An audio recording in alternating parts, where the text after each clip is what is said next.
Everyone, मैं बीना भट्ट आप सबका स्वागत करती हूं अपने यूट्यूब चैनल इतिहास अध्ययन में। और सभी व्यूअर्स एवं सब्सक्राइबर को बहुत बहुत धन्यवाद।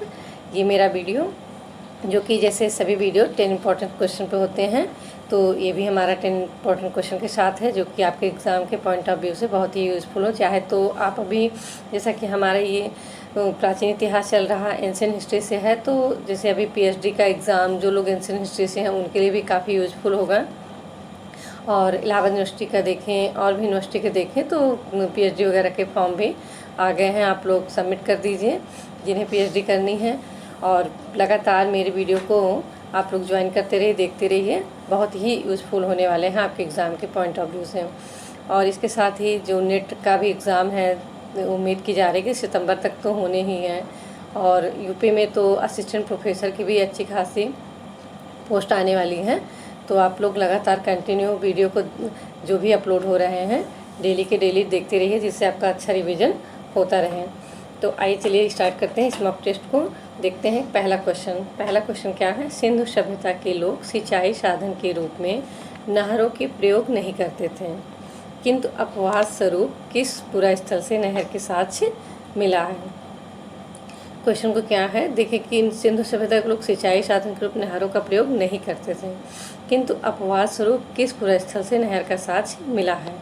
आपके सामने ऑप्शन है मुंडी घाट, सोरतघोई, धौलावीरा। तो इसका सही उत्तर है सोरतघोई। अब ये कहाँ पे स्थित है, तो ये अफगानिस्तान का एक पुरा स्थल है जो कि हिंदुकुश पर्वत के उत्तर में स्थित है। और ये अक्सर एवं कोकसा नदियों के संगम पर स्थित पुरा स्थल है। और इसकी एक विशेषता है कि सोरतघोई से ही पटुए फ्लक्स के बीजों के से भरा हुआ एक जुता हुआ खेत भी मिला है।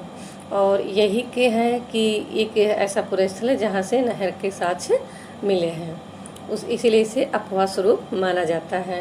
क्योंकि और किसी भी चाहे तो सिंधु सभ्यता के जितने भी पुरा स्थल वहाँ से सिंचाई के साधन के रूप में नहरों का प्रयोग अभी के साक्ष्य नहीं मिले हैं। और एक ही स्थल है सोरतघोई, इसीलिए इसे अपवाद स्वरूप माना जाता है। आइए देखते हैं क्वेश्चन नंबर 2। क्वेश्चन नंबर 2 क्या पूछ रहे हैं, हड़प्पा सभ्यता का क्षेत्रफल कितना है। हड़प्पा सभ्यता का क्षेत्रफल कितना है। ऑप्शन है 12,99,600 किलोमीटर, 10,00,000 किलोमीटर, तो 11,55,700 किलोमीटर। तो इसका सही उत्तर है 12,99,600 किलोमीटर।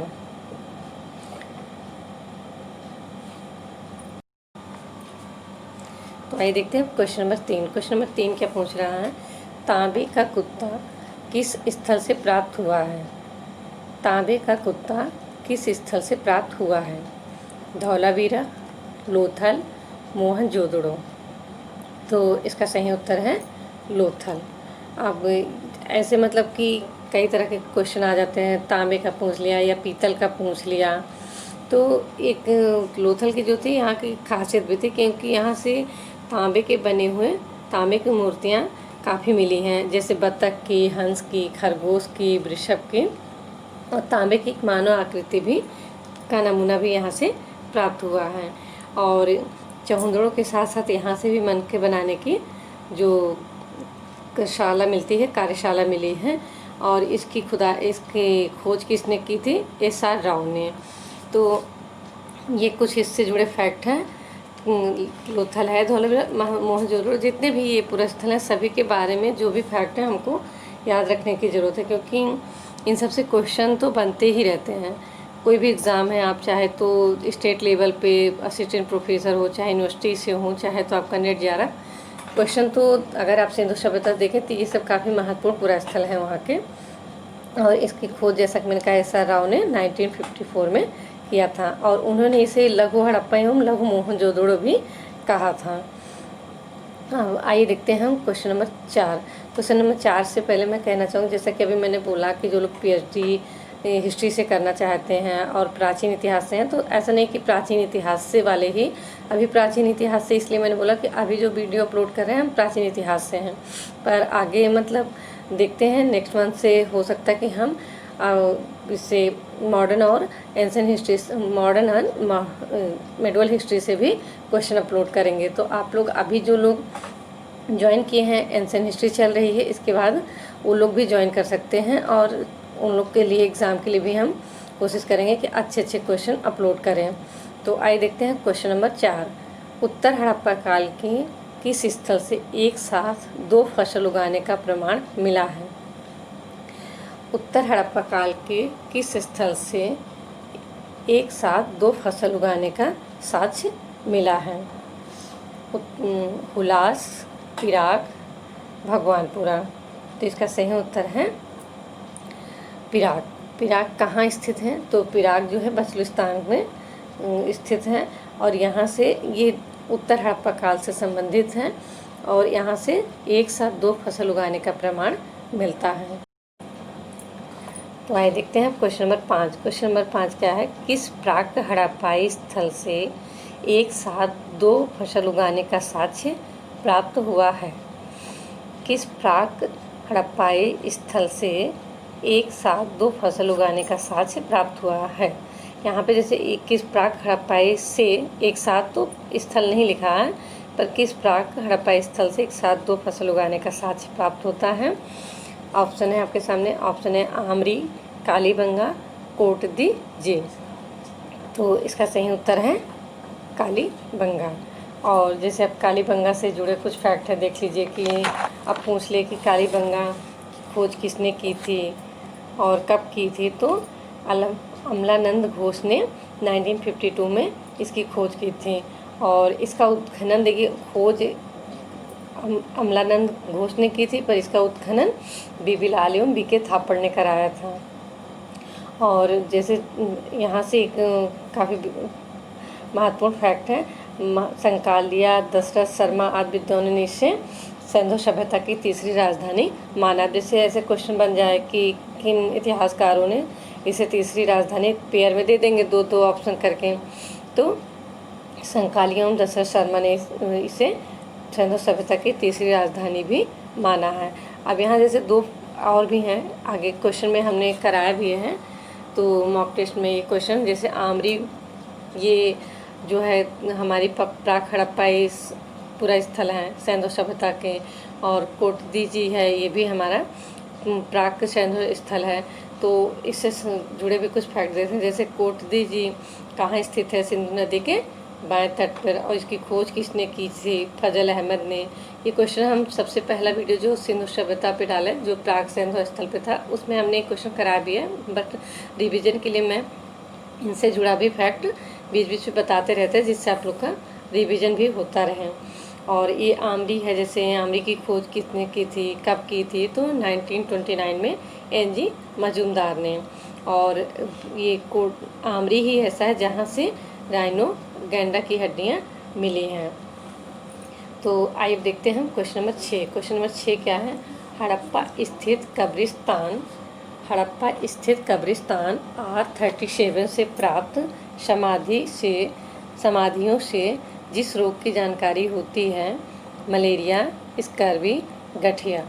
तो हड़प्पा स्थित कब्रिस्तान R37 से प्राप्त समाधियों से जिस रोग की जानकारी होती है वह है गठिया रोग। क्या था यहाँ? सबसे पहले तो माधव स्वरूप वत्स ने यहाँ पे खुदाई करवाई, तो इन समाधियों के खुदाई करवाई। फिर उसके बाद यहाँ पे मार्टिन 1946 के लगभग मार्टिन व्हीलर ने भी यहाँ पे उत्खनन कराया और यहाँ से इन समाधियों से जिस सर्वाधिक रोग की जानकारी होती है वह है गठिया की। तो इसलिए कहा जाता है कि हड़प्पा के लोग सबसे ज़्यादा किस रोग से पीड़ित थे? तो गठिया रोग से। और हड़प्पा से ही एक कब्र में एक बच्चे को एक स्त्री के साथ दफनाए जाने का साक्ष्य मिला है, जिसे इतिहासकार मतलब ये उम्मीद लगाते हैं, ऐसा मानते हैं कि इस महिला का प्रसव के दौरान ही मृत्यु हुई होगी, जिससे इन दोनों को एक साथ मतलब दफनाया गया है। तो आइए देखते हैं क्वेश्चन नंबर 7। क्वेश्चन नंबर 7 क्या है? फर्दर एक्सकेवेशन एट मोहनजोदड़ो पुस्तक किसकी रचना है? क्वेश्चन क्या है? फर्दर एक्सकेवेशन एट मोहनजोदड़ो किसकी पुस्तक किसकी रचना है? तो ऑप्शन है चार्ल्स मेसन, J.H. मैके, वाल्टर फेयर सर्विस। देखिए 3 ऑप्शन हैं, तीनों के तीनों ही महत्वपूर्ण हैं। जैसे कि अभी तो ये क्वेश्चन के अकॉर्डिंग है, फर्दर एक्सकेवेशन एट मोहनजोदड़ो पुस्तक किसकी रचना है? तो इसका सही उत्तर है J.H. मैके। पर अभी जैसे चार्ल्स मिशन है, ये भी काफ़ी इम्पोर्टेंट है। अब ऐसे पूछ लें कि 1826 में सर्वप्रथम हड़प्पा टीले का उल्लेख किसने किया? तो चार्ल्स मिशन सही होगा।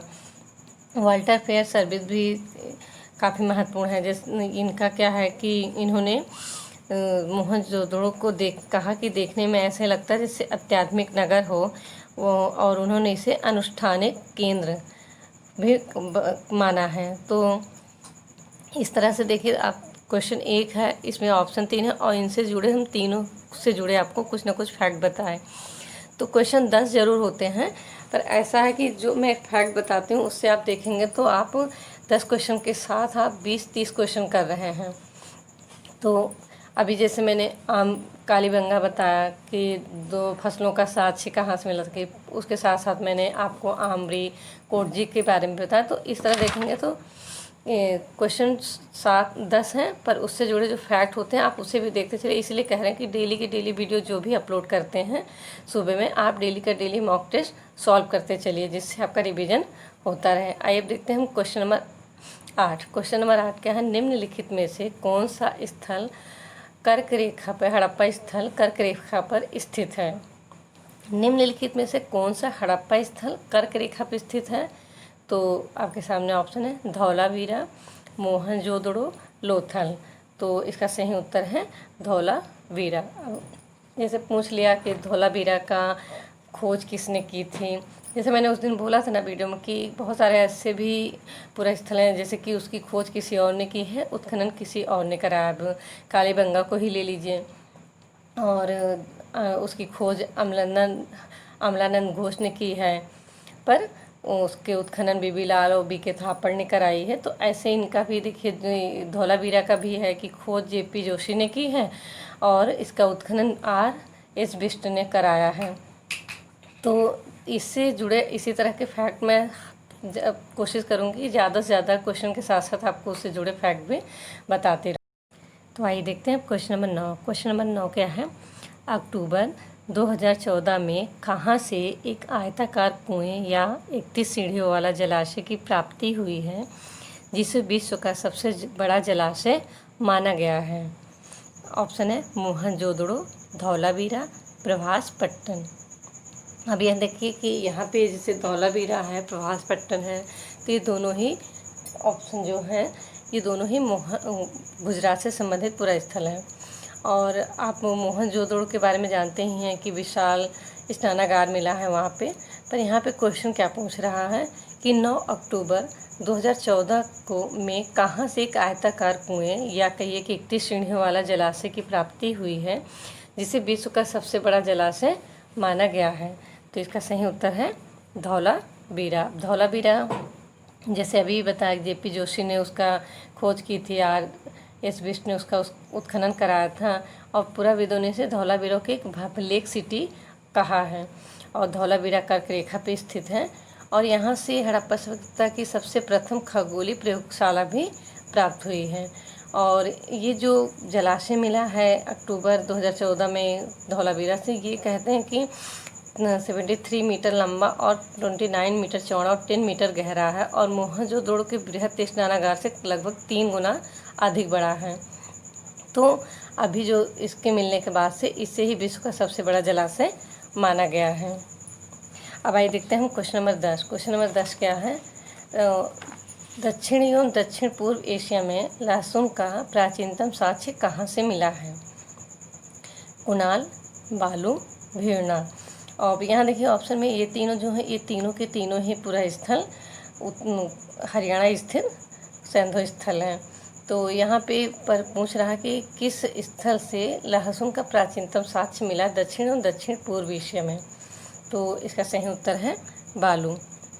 और ये यहाँ से फसल काफ़ी मतलब कि हरियाणा के बालू से सर्वाधिक फसली साक्ष्य भी प्राप्त हुए हैं।